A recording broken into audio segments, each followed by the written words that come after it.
One Health cum motus animi continuus. With the continuous movement of the mind, this is the wish I address to you. I am speaking to you from the University of Padua, where William Harvey graduated in philosophy and medicine on 25th April 1602. His teachings and studies were deeply rooted in his education from Padua, which first and foremost led to him gaining a comprehensive understanding of blood circulation. With the digital revolution underway, we are witnessing a transition from atomistic to holistic health. The Digital Health Manhattan Manifesto, proposed by the Irish Digital Health Leadership Steering Group, puts people at the center. Individuals, families, communities must be empowered to achieve health and well-being. Personalized health care is an essential enabler for well-being and economic and social prosperity that respect Mother Nature.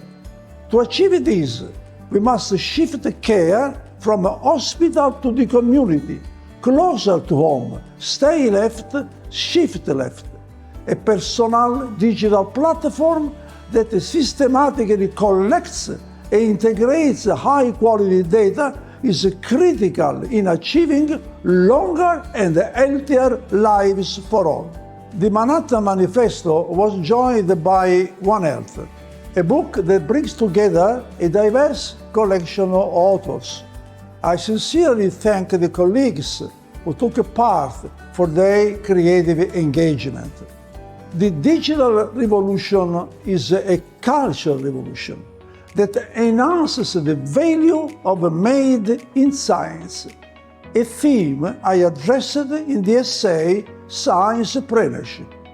One Health, the interlinking of the economy and the health of humans, other living beings and nature, investigates how transformative enterprises and advanced technology can improve the planet's and its people's health.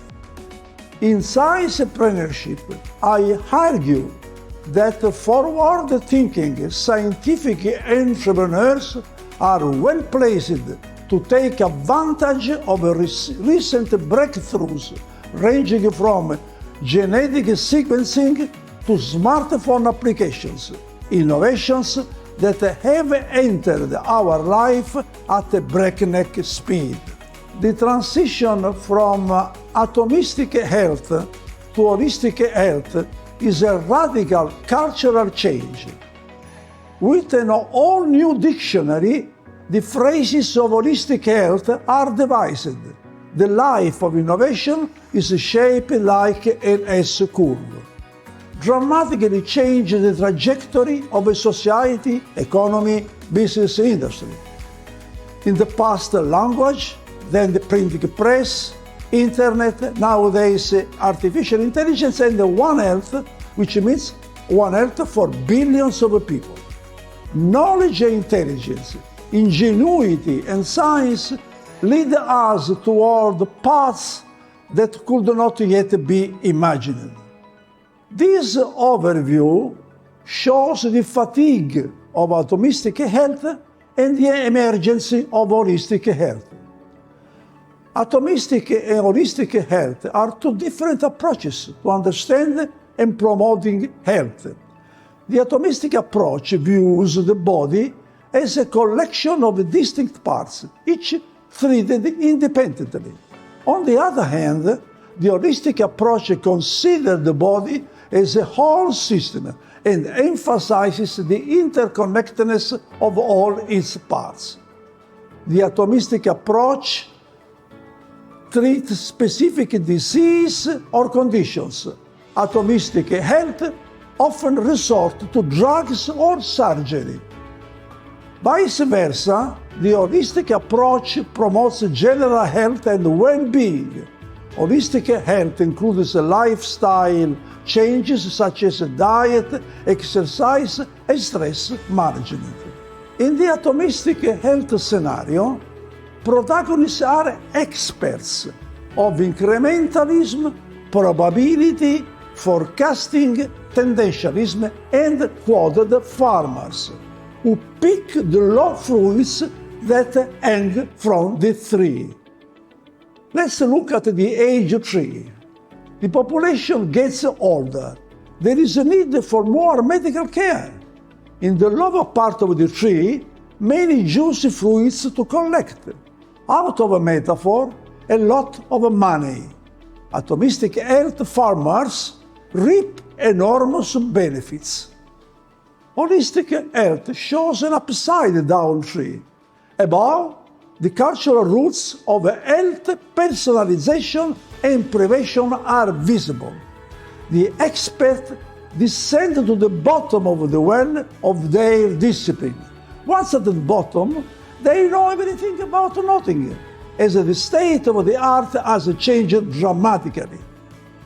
Aware, the experts shed light on the facts. Knowing that they don't know, they ask questions within the framework of established knowledge. The expert problem is not to learn, but to unlearn. I underline, to unlearn.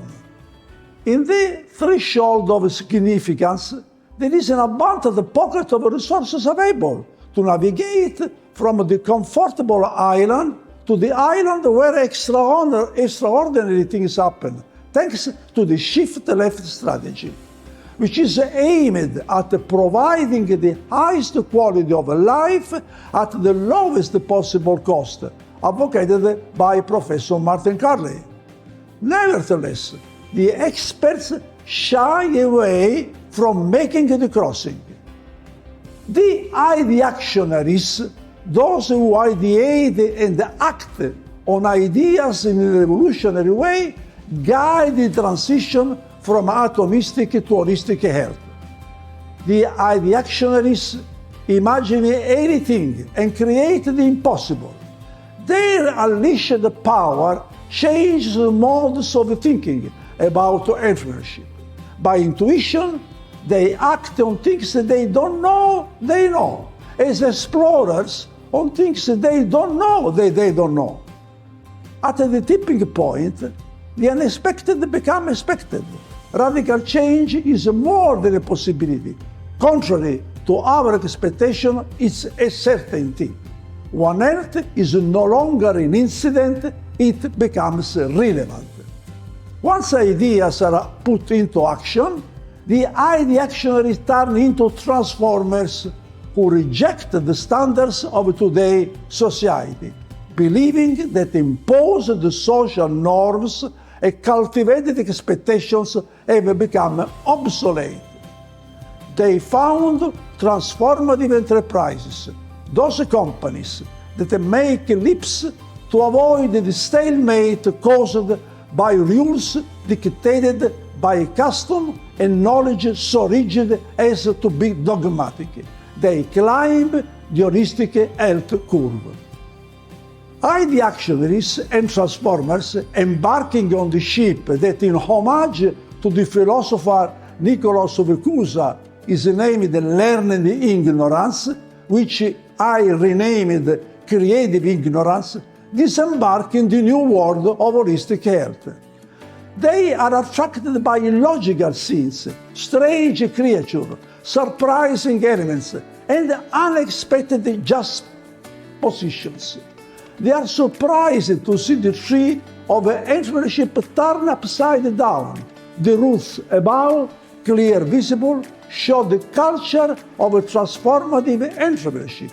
At the bottom, the fruits that tomorrow will be harvested. That is the world of the possible. What is left behind is the world of the probable, where something is not possible but also likely to happen rather than not. Probability is a mathematical calculation. In the world of the possible, something might happen. However, improbable it may be, but we don't know how likely it is. The mania of certainty is the antechamber of fanaticism, said the French philosopher Ernest Renan. while uncertainty is the gateway to doubt that leads us toward the correct assessment of the facts. The Italian poet Giacomo Leopardi wrote, "Our reason can absolutely not find the truth save by doubting." One Health rests on an entrepreneurial configuration that is not mechanical, but organic. Its operating arm is the transformative enterprises, which is a living organism. Along the paths of transdisciplinarity and seemingly useless activities, which are sources of creativity for intellectual and spiritual life, the transformative enterprise moves from the bureaucratic model that demands conformity to rules to the human-centered model that exalts the creative contribution of each individual. The humanocracy of the actionaries replaces the aristocracies of administrators and exalts One Health. Let's not forget that the first caretakers of health are ourselves.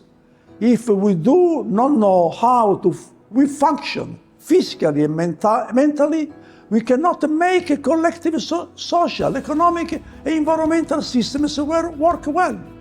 Through intuition and foresight, we can unleash the opportunities hidden in the folds of a triple transformation: digital, ecological, and behavioral. The triad configures a great transformation in combination with stay left, shift left in One Health. Thank you very much.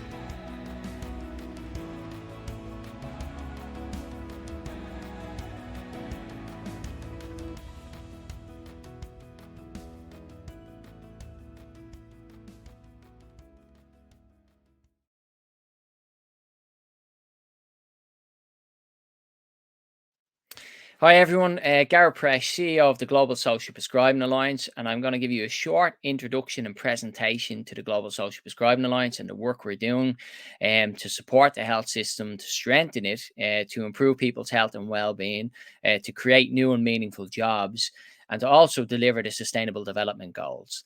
Martin, I just want to say many thanks for inviting me to make this presentation today. I'm grateful for this opportunity. My apologies I can't be with you there today, but I hope over the next few minutes I can give you an insight into the opportunities that we have through social prescribing to actually deliver the Sustainable Development Goals and SDG 3 in particular. So firstly, the Alliance and, and what is social prescribing? So it's an approach that connects people to activities, groups and services in their community to meet the practical, social and emotional needs that affect their health and well-being. And that's mainly done through a link worker, and the link worker is effectively, a GP will only get 10 minutes with the patient, whereas a link worker is it actually spends an hour, takes on the patient as a case, on a case by case basis, and then we'll look to kind of signpost the individual to certain activities in the community, certain programs that will improve, their emotional and physical well-being. And this is very much the future of healthcare. I think many of you, if you've heard me present before, like we're moving from disease management, the sickness factors, to the health factors. And this is where the real opportunity is to create new and meaningful jobs. I mean, we're all aware of the huge pressures that the health system is under at the moment. And we believe social prescribing can be a real leverage and a real support to support that mission. This is the Alliance. This is kind of a short summary here of our partners. And we've well over 20 partners at the moment. And our model is to scale this up. That's part of the reason why I'm in UNGA. I've been at UNGA. And I also wanted to just give people an insight into the size of the digital opportunity as well, the referrals, the referral pathway. And then we see this really growing. And, on the Alliance's website, for example, we're receiving thousands of hits now regularly. I think last month, over 20,000 hits in a month. So it's a really big opportunity. And we see this platform as an enabler and a way to really grow this social movement.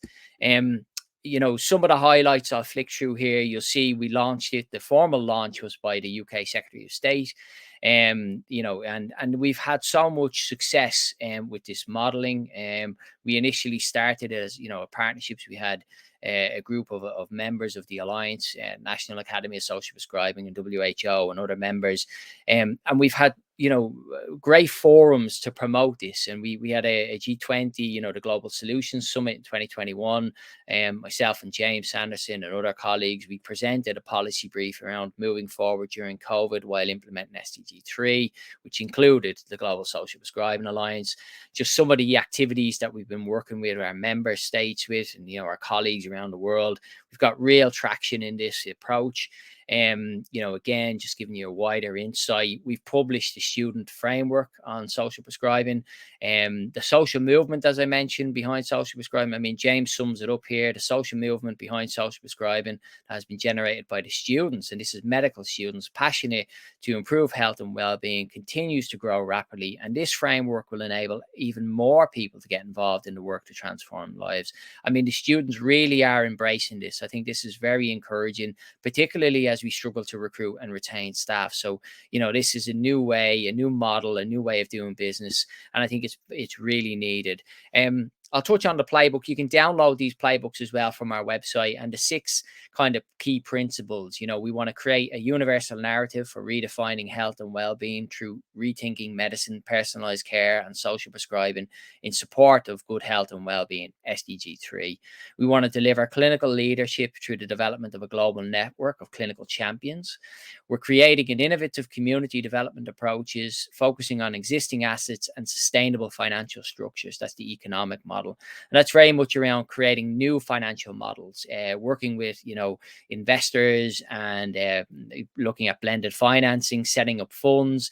This is what the ambition of the Alliance will do. We'll work with governments, financial institutions, faith communities, and we'll deliver new models of care. We're currently doing this place-based impact investment with cities as well across the UK, and we're scaling that up. And that's a very important component to this. It's delivering a social return on investment and an ROI. Health is wealth. We want to implement the building blocks of social prescribing and develop the 4 zones, you know, arts, nature, exercise, knowledge, wisdom. We believe that creates more jobs, new jobs, meaningful jobs as well. And this links into point 5, which is about the workforce solutions for healthcare institutions through new platforms, and then harnessing digital solutions. And that's a massive opportunity, you know, and we really believe that this, you know, an opportunity exists to create a sustainable health and social care model that creates value while implementing SDG 3, improving people's health and well-being while creating new and meaningful jobs at scale. And that's sort of like where we see this going. Some of the other, you know, sort of our engagement on the political level, working with our colleagues in Parliament, you know, the UK Parliament, and across the world. We've hosted a number of delegations in London, and we've been around the world. We've been working with our colleagues. We will have an event in the next couple of weeks where we'll be engaging with Canada and Australia. And we see this movement really growing. We've hosted, you know, James has hosted the Japanese Minister for Loneliness, and we've had a number of events in London where we had colleagues from Austria, from Singapore, from Australia, right across the globe, Canada. You know, so we're really engaging at the highest level with this, and we have a lot of traction. It's supported as well. You know, we have this 5 core streams. You know, we have an international community of practice. We have a implementation champions, research and academia, working at workforce development. And then, of course, that turns policy. The Alliance membership, what we intend to do, we want to have a library of resources, newsletter, events, networking, you know, research opportunities, buddy up programs, community twinning opportunities. It really is a wide kind of brief. And then the international partners, we've identified what their needs are, and they want the ability to share, you know, current resources, knowledge exchange, digital platforms, standardized branding, you know, a global map so we can map everything, an international research alliance, and investment opportunities, as I mentioned. And that's one of the key areas of the Alliance, as I mentioned, working with financial institutions and creating these investment pipelines. I just wanted to finish on the sort of the challenges that we face, and we're all aware we've just come out of COVID. We face recession, climate change, biodiversity, but we see social prescribing as being an opportunity, and that's part of the reason why I was at UNGA, and we're working with member states around the world, supporting green social prescribing, looking at the climate impact, looking at nature-based solutions, biodiversity, and as I said, new alliances with our friends in Australia. So that's probably a short summary from me. Martin gave me 5 minutes, and I think I've just gone over that. I hope it's been insightful. Again, my apologies I couldn't be there. Please reach out to us. Everything is on our website, and I wish you every success, Martin. And thank you very much for inviting me to this event, and wishing you all every success. Thanks, everyone. Bye bye.